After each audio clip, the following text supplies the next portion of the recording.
SIL banned my son from her wedding due to his illness. So we left. But then, she told everyone I was jealous. 3 days ago, my family and I were attending my sister-in-law Annie's wedding. My husband, 42M, and I, 40F, have been together for almost 20 years, married for 17, and we have 2 kids together. My son is 15 years old, and my daughter is 12. Both of them are well-behaved, good kids, and everyone adores them, which is why their reaction to this incident that took place recently is even more confusing for me.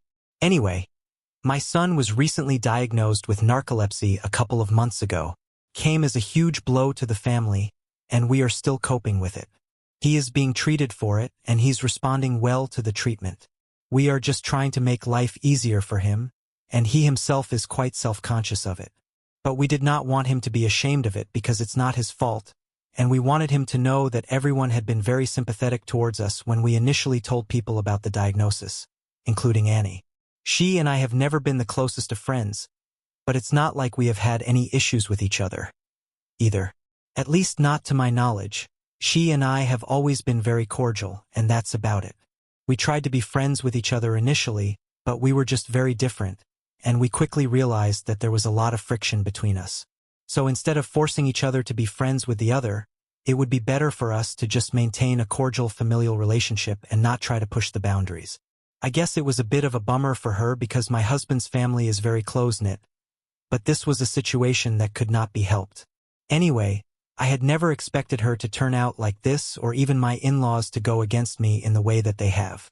It all happened because about an hour before the wedding was supposed to start, she told me that she would prefer for me not to bring my son to the ceremony because she was afraid that he might start dozing off and that would become a cause of concern for everyone during the ceremony. She did not want anybody disrupting the event and said that my son's condition was not ideal, so she wanted me to tell him to stay in the hotel room during the ceremony and he could join us later. I was shocked that she would even suggest something like this because the wedding ceremony was not going to be more than an hour long, and it was not like my son had not been treated for his condition. He had taken his medication for the day, and even if he did start dozing off, it was my duty, my husband's duty, to take care of him, and we would make sure that it did not disrupt the ceremony. Besides, if he fell asleep, I'm pretty sure nobody would even notice because all eyes would be on her. But even then, she insisted that he stay in his room and not join everyone for the ceremony. When she started being stubborn about it, I got very offended and I told her that if my son could not be a part of the ceremony, then I had no interest in joining them either and walked away. I was really upset because my husband and I have been trying really hard to make sure that my son did not feel self-conscious about it, and telling him to stay in the room and not join his family for the ceremony would only make everything worse for him. So when I came back to our hotel room, I pulled my husband aside and spoke to him in person to tell him about what his sister had just said. Just as I had expected, he was even more pissed off than I was and said that he was going to talk to her and give her a piece of his mind. But I did not want to create drama just an hour before the wedding, so I told him that if she did not want our son attending the wedding, then the only thing we could do was just walk out. Because after what she had said, even if she agreed to have him present at the ceremony, it would mean nothing because I would know deep down that my son was not wanted there. Look, it's her wedding. It's up to her what she wants to do. But if she did not want my son to be at the ceremony, then she shouldn't have invited the kids at all. That would have made it much easier for them to understand rather than have them present at the wedding and make my son sit in his room all by himself for the duration of the ceremony. That was just humiliating for him, and I'm sorry, but as a guest, if my son is going to be treated like that, I have no interest in being a part of an event like that. So after a brief discussion with my husband, we decided that we were going to just pack up our things and leave that very instant. We did not bother to say goodbye to Annie or anyone else because we did not want to make a big deal out of it. And to be fair, even she had not bothered to contact us after I had walked away from the discussion with her, so it was very obvious to us that she couldn't care less about whether my son or I attended or not. But I guess it did make a difference to her whether my husband attended or not, since people would definitely find it very weird that her brother was not present at the ceremony or for the following event. It took us around 10 minutes to pack everything in the hotel room, and we had forbidden our kids from asking any questions about why we were leaving because we didn't even know how to tell the truth or explain this to them. After we had packed up everything, we started driving back home, and around half an hour before the wedding, Annie finally started calling her brother. Since my husband was driving, I was the one who answered the call, and she immediately started shouting, believing me to be her brother. She seemed very annoyed with the fact that we had just checked out without even bothering to inform her, and said that we were overreacting because what she had said about not wanting my son at the ceremony was not even as harsh as we were making it out to be. And even if we were offended by that, we should have spoken to her before leaving because now she would have to explain to everyone at the wedding why her brother was not attending, even though everyone had seen that he had been present at the rehearsal dinner. She told him that it was still not too late. He could just come back and make it in time for the ceremony, and we would be able to discuss all of this later. I was about to tell her that it was not her brother. It was me, who was on the phone, when she said, "Don't let that wife of yours drag you away from your real family." That was pretty much the last straw for me. Because after she said that, I immediately made it known to her that I was the one who had picked up the call because her brother was driving, and she had been speaking to me now. I knew exactly what she thought of me, and I was even more sure of the fact that I did not want to be present at her wedding, and my husband and I were doing the right thing by leaving. She had not just insulted my son, but now she had insulted me as well. I didn't even give her a chance to speak and hung up, and then blocked her. My husband did not have a problem with any of that, and we just continued to drive back home. He continued to receive a bunch of calls from his parents and several other numbers that he did not recognize, but we ignored all of them and just kept driving. Our kids were obviously very confused, but we didn't tell them anything, and we still haven't because I don't want to make my son feel even more self-conscious than he already is. Anyway, after we got home, we muted everybody and decided that we were not going to be checking any messages for the next couple of days because, honestly, things had gotten very intense and dramatic. And we did not want to play into the drama. But the next day in the evening, my in-law showed up at our house, and they were pissed. In fact, to say that they were just pissed would be an understatement because, as soon as we let them in, they started screaming at both of us. They accused me, in particular, of sabotaging their daughter's wedding and said that I had done this on purpose. Came as a huge shock to me because, honestly, like I had said, I'd always had a cordial relationship with my husband's family.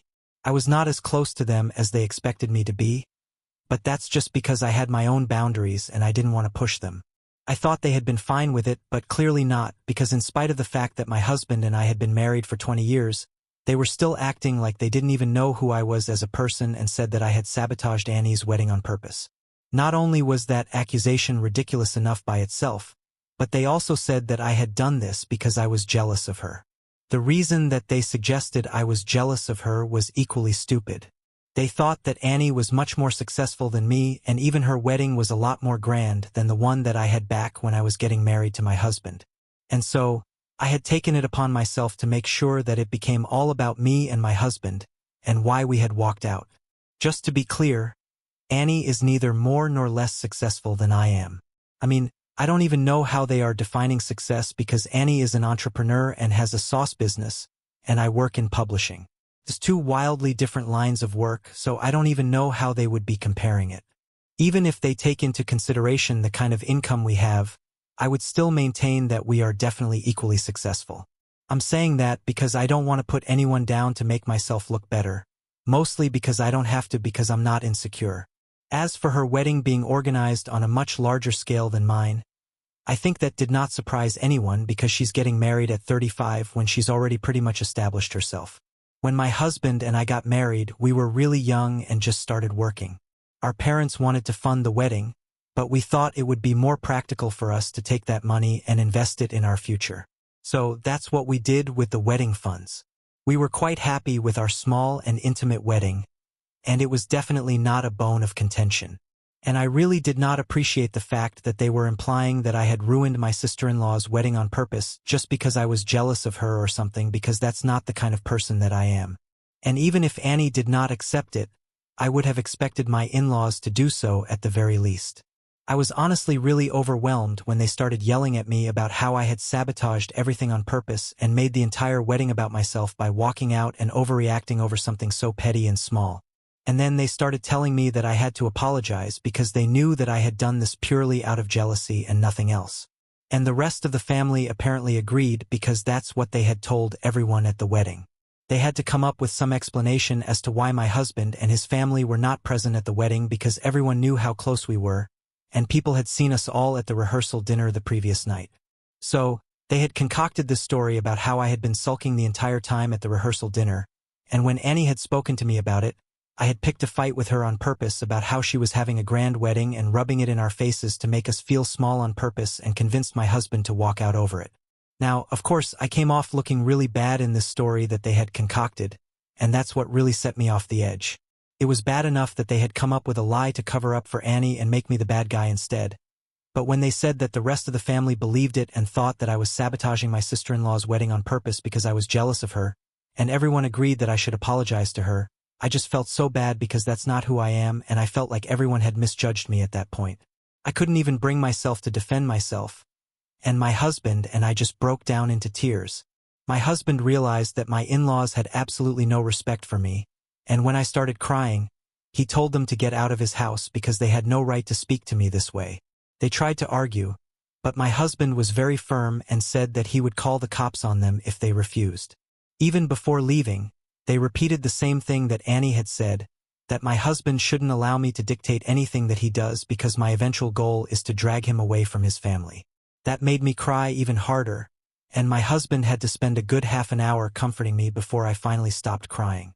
He told me that he doesn't care what his family thinks because he knows me as a person, and as long as we know the truth, it doesn't matter what kind of lies they have told the rest of the family about me.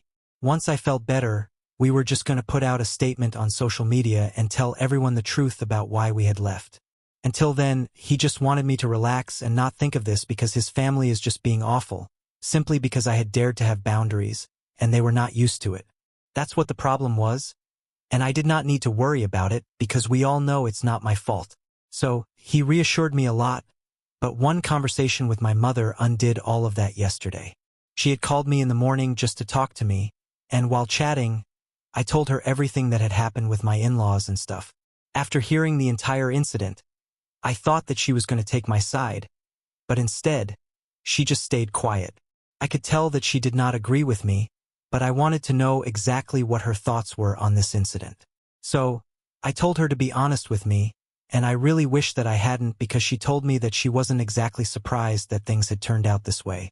Because even before I got married, she had told me a lot of times that I had to actually put in an effort to get along with my in-laws, and I couldn't just stay away and still expect them to accept me as part of the family. If I could see so clearly that my husband's family were really attached to each other, then I should have made an effort to assimilate and become one of them. But instead, I pushed everyone away and made my own space separately. She told me that what I did was not inherently wrong, but it was still pretty silly of me to expect that, in spite of my behavior towards them, they would still accept me as part of their family. Let me just make it clear that I have never behaved badly with my in-laws, but I had definitely made a separate space for myself because I thought it was important to have a separate identity. All I did was just not bother to constantly keep in touch with them, every day visit them every other day, and act like we were the best of friends. But honestly, I did not think it was an acceptable reason to treat me so horribly, because we had always had a normal relationship, and they had never come across as if they didn't like me, and yet I couldn't stop thinking about what my mother had said, even after I argued with her and tried to defend myself. So that's why I'm making this post right now, because I want to ask Ida for not making an effort to connect with my husband's family. Update 1. So, I told my husband about what my mother had said, and he told me that while he respected my mom, she could be pretty weird sometimes, and she did have a problem with internalized misogyny and constantly expected me to act the same way that she had with her in-laws. For context, my mother had given up her entire life just because my in-laws did not approve of it. My grandparents were pretty orthodox and did not think that she had any need to work after I was born, so they made her quit her job, and eventually they started controlling every aspect of her life. My father, unfortunately, was not the kind of guy who took note of any of this, so even though he loved my mother, he never protested against any of this and went along with it because that's what he thought was normal since he had grown up witnessing this kind of life around him. I guess that's why my mother thought that I should have made more of an effort to get along well with my in-laws, because she had molded herself to be well-liked by her husband's family, and she thought that everyone should do the same. It came from a bad place, and I felt like I could understand why she thought this way, but that was still no excuse to argue with me, especially when I was upset. Besides, I'm not my mother. I don't have to put up with the same things that she did, and I am lucky enough to have a husband who wouldn't expect me to do so either. So, after discussing this with him, I felt better about the situation because regardless of what my mother had said, I knew that I was not at fault. Honestly, my in-laws have had a very weird idea about what a family should be like. They expected me to be present at every family dinner, which they hosted quite frequently, almost every weekend. My husband and I live in the suburbs, so it's not feasible for us to drive all the way to their place every weekend, and more importantly, we also have to think about the kids and their lives. We need some time to ourselves as a family as well, so I think it was pretty unreasonable of them. As for Annie, she lived really close to them, so it was more practical for her to be present for her parents at all times. My in-laws also expected me and my husband to call them every other day and spend hours on the phone with them, discussing our lives. They wanted family getaways every other weekend, family vacations every other month, and you know the works. I guess they never really realized that this is the real world, not a sitcom, and most of this is not really feasible if we are being practical. So, if they had such unreasonable expectations from us, they were just setting themselves up for failure, and that's not our fault. Anyhow, it's not even like I had forced my husband to stay away from his family like they were making it out to be. He did not want to spend as much time with them either because he had his own family to take care of now, and after 20 years I guess they should have taken the hint. Now, coming to what happened at the wedding, that was not even about the family, and in general I did not even think about the rest of the family before walking out. I did that for the sake of my son, and it was definitely not a move to sabotage her.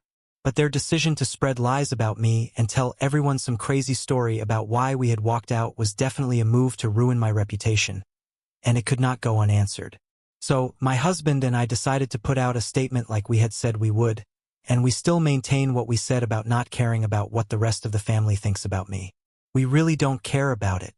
But the reason that it was important for us to put out that statement and let everyone know the truth was because they could not get away with lying about me.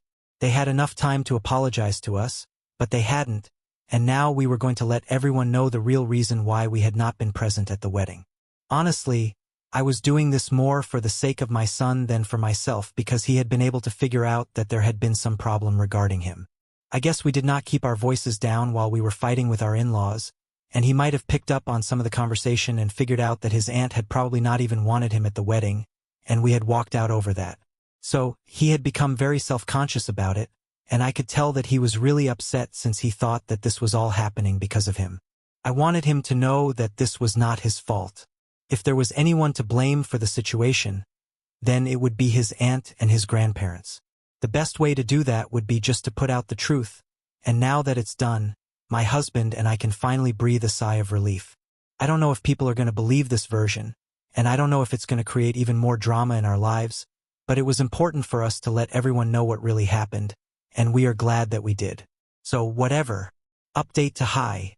So my in-laws have not reached out to me yet, but my brother-in-law did. I'm not surprised that Annie's husband decided to apologize to her because when we met him, he seemed to be a pretty decent guy, and he lived up to that expectation.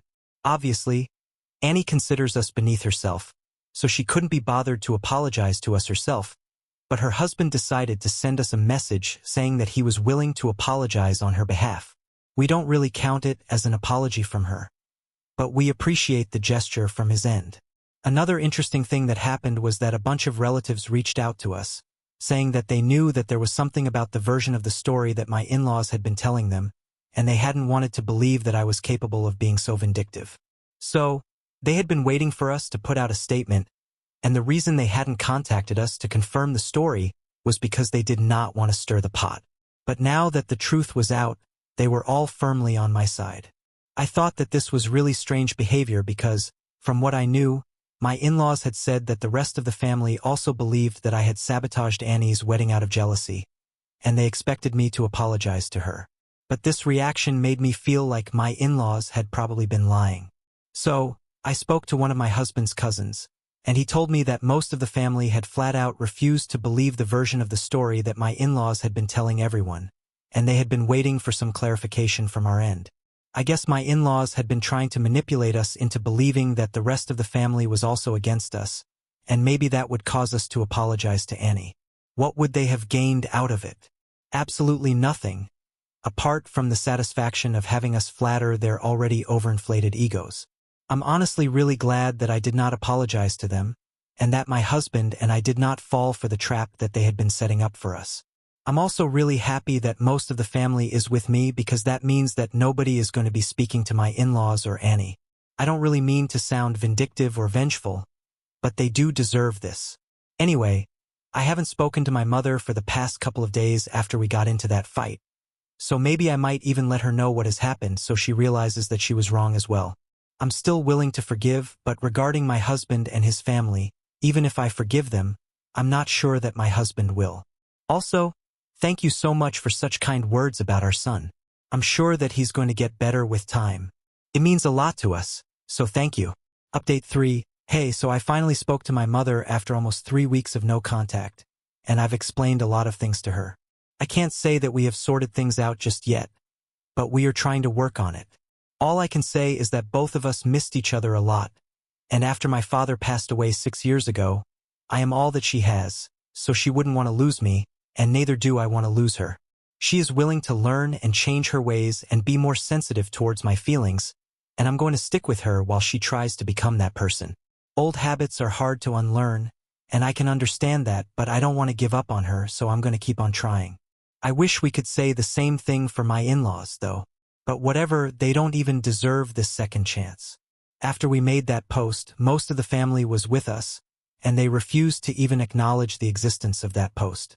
From what I've heard, Annie even got into a huge fight with her husband because he had bothered to apologize to us, and she had even moved back in with her parents for a couple of days, but then she went back to him. Honestly, I know it's going to sound very if I say it out loud, but I hope that that guy leaves and finds somebody better because my husband and I think that he deserves better since he seems to be a decent human being. And I'm sure it won't be a struggle to find someone better than Annie. But whatever, that's their choice to make, and we don't want to interfere in their lives anymore. We have gone completely no contact with them. We have blocked them everywhere that we possibly can, and we have discussed what we might say if they apologize to us as well. My husband does not want to speak to them right now, so even if they do apologize to us, we are going to maintain our distance. But that seems unlikely because all they have done so far is try to mock us through social media. They have also posted a bunch of jokes and memes about narcoleptic people, and I think it's a bit insensitive. But whatever, that just shows the kind of people that they are, and it does not reflect on us. Anyhow, our children are most precious to us, and if this is the attitude that his family has towards them, we don't want anything to do with these kinds of people. Speaking of the kids, they have been pretty down in the dumps recently. So my husband and I have decided that we are going to leave for a family getaway this weekend. It's one that is desperately needed because we have all been pretty stressed out of late. All of us definitely need some time off, and family is all that we have, so we are going to make the most of the time that we have without kids before they grow up.